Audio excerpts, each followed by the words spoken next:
Si vous voulez égayer vos repas de famille, si parfois, pendant ces longs repas où toute votre famille est à table, vous vous ennuyez, je vous conseille de tenter l'expérience Mafia des Cuba, car c'est un jeu, un des premiers jeux quasiment qui se joue en mangeant à table. Et oui, Mafia des Cuba est une création de monsieur Loïc Lamy, avec une petite subtilité à droite et à gauche rajoutée par monsieur Despalières et magnifiquement décorée par monsieur Tom Vuachex,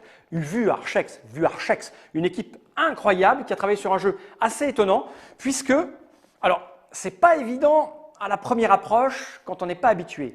C'est un jeu basé essentiellement sur les questions et les réponses. Des questions sur un peu tout et n'importe quoi et des réponses sur un peu tout et n'importe quoi pour deviner ce que chaque joueur s'est mis dans la poche. Et oui, Mafia des Cuba propose une expérience qui est de faire tourner cette petite boîte autour de la table. Chaque joueur va prélever des éléments qu'il va planquer dans sa poche sans que les autres ne soient au courant de ce qu'il a pris.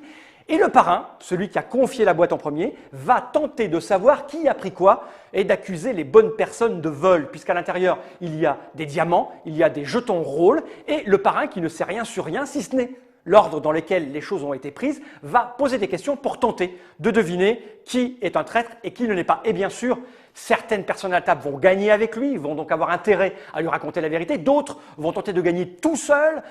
Ils ont intérêt à mentir, enfin bref, un vrai jeu de blabla, un vrai jeu de tchatch. Si vous avez apprécié un jeu comme Les Loups-garous de Tertieux par exemple, qui est un party game, Mafia des Cuba devrait vous plaire. C'est un jeu basé sur la parole, sur la réflexion, sur la discussion, agrémenté de cacahuètes, de bière ou de Coca-Cola. Un jeu, ma foi, convivial, Mafia des Cuba. Bien sûr, comme d'habitude, dans la Trick Track TV, on a tout bien fait. Il y a une vidéo un peu plus longue dans laquelle on explique le fonctionnement et une vidéo encore plus longue dans laquelle vous verrez des gens jouer, ce qui, à mon sens, vous aidera à comprendre comment fonctionne le mécanisme fin et subtil de cette petite boîte qui vient juste d'arriver là sur les étals. Mafia des Cuba.